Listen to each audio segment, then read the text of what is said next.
Hello there! In this video, I'll show you how to fix the Checkout Unavailable issue on Shopify. If your Shopify store's checkout isn't working, your customers won't be able to make purchases, which can seriously affect your sales. Let's dive into how you can resolve this issue effectively. First, log into your Shopify dashboard. Once you're in, navigate to the bottom left and click on Settings. From there, select Plan. For new Shopify sellers or dropshippers, it's essential to choose a plan before you can fix this checkout issue. Shopify requires you to have an active plan to facilitate sales.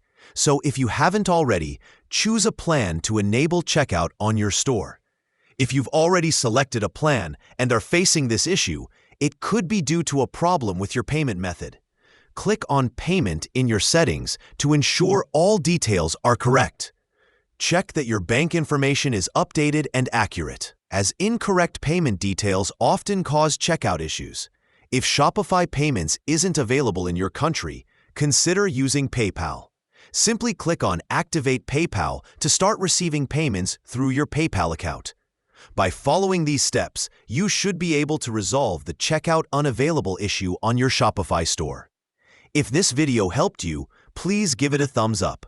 If you have any questions or need further assistance, feel free to leave a comment below. I respond to every comment and am here to help. See you in the next video.